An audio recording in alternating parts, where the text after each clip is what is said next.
This work was undertaken at New York University by myself, Graham Dove, and my colleagues Shiyu Chen, Daniel Fries, Vanessa Johnson, Charlie Mydlarz, Juan Pablo Bello, and Oded. Our research is based in a large, densely populated city in the coastal northeastern USA and was conducted as part of a wider project investigating noise monitoring and mitigation. In this investigation, we've been working with the city's Department of Environmental Protection and other municipal agencies, and with residents, community organizations, and representatives. The city our research is based in has a long-established noise code that sets limits on noise at different times of day for a range of activities, including, but not limited to, construction, nightlife, street noise, and vehicles. While this noise code can require mitigation such as baffle boards around construction sites and limiters on music systems in bars and restaurants, in practice, enforcement is carried out in response to complaint from residents.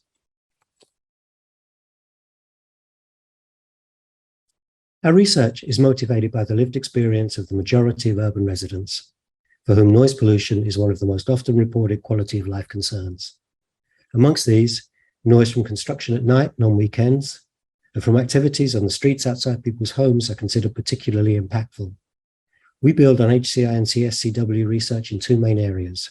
First, the body of work investigating tools and platforms for monitoring environmental issues that has been inspired by participatory sensing. Second, work in the area of digital civics that investigates participation in civic processes. We extend prior research by investigating how digital tools can help residents and municipal agencies in mitigation and enforcement activities.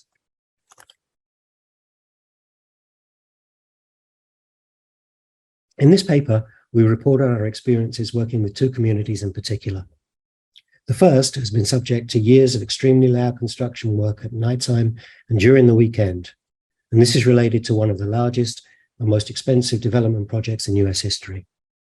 The second has experienced a significant growth in street noise, particularly during the summer of 2020, as people were encouraged to socialize outside due to COVID-19. Noise included fireworks, loud music from vehicles, and groups of dirt bikes, ATVs, and cars with exhaust pipes modified so that they sounded like gunshot.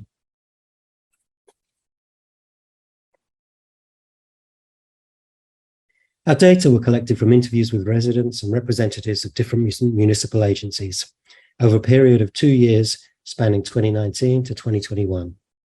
These were analysed following approaches that aim to identify themes that draw to connections between data from multiple sources. Findings were triangulated against field notes and other data from across the 5-year duration of the overarching project.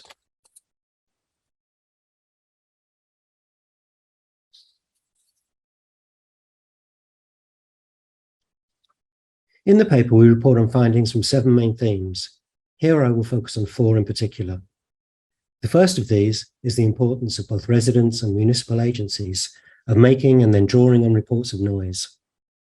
Reports are made primarily through the city's 311 non-emergency report system and are key to making issues visible.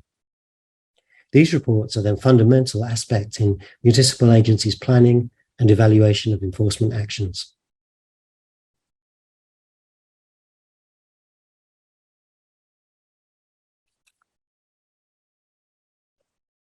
Because noise from construction and street activities is an issue that has an impact across more than one household and affects whole neighborhoods, we found that the community organization is strong and committed in each of the situations we've been involved with. Groups provide a space for mutual support and help in the coordinated action that proves more effective in getting positive results.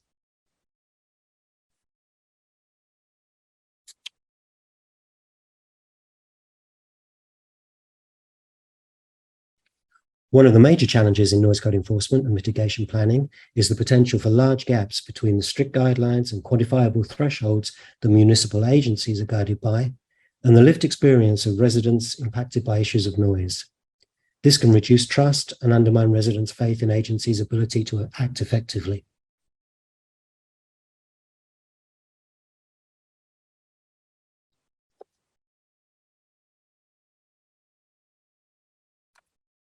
Another key challenge that can make it difficult to effectively monitor noise enforce potential code violations, and mitigate the negative impacts is that it's typically a very prominent manifestation or symptom of large and complex issues. Making things potentially even more challenging is that there may be many multiple agencies or organizations who have responsibility for different aspects of the situation that produces the noise, and tensions caused by the competing motivations of different stakeholders.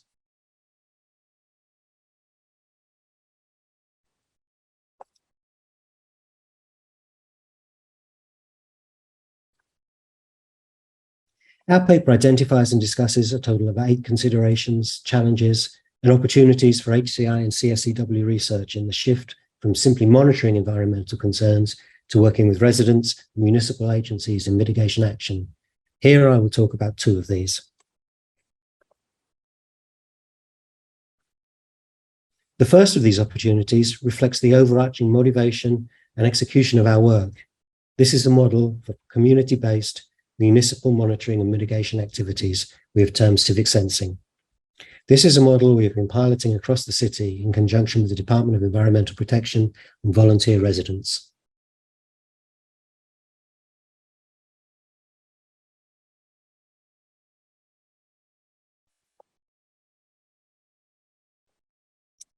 Low-cost network sensors, noise monitoring sensors are deployed with residents for periods of 2 to 4 weeks. The sensors are mounted on the outside of residents' windows, constantly collecting sound pressure level, or SPL, data measured in decibels, and streaming it in real time to servers. From here, it is made available to the residents hosting the sensor and to the DEP officers assigned to monitor the problem. Residents can make enhanced noise reports that highlight periods of particular high impact and highlight possible sources and locations of the noise, and which can add audio recordings and automated suggestions for what the noise source is likely to be based on audio machine learning predictions.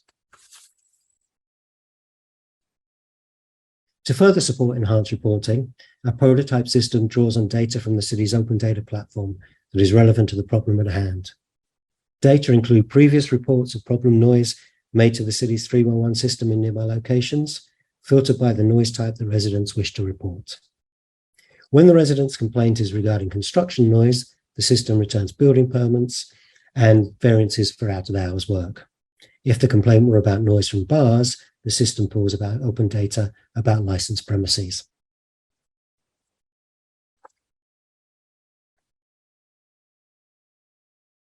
Key takeaways from this work include the acknowledgement that noise is a major environmental pollutant that impacts large numbers of people. However, it is transient and challenging to monitor and measure effectively at scale. Municipal noise codes are important and can be unreflective of a resident's lived experience.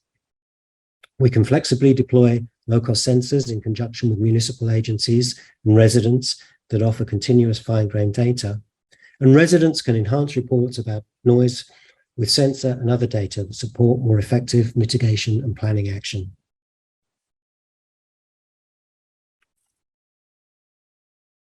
Our research is made possible by the residents, municipal officers, and others who have given their time and help.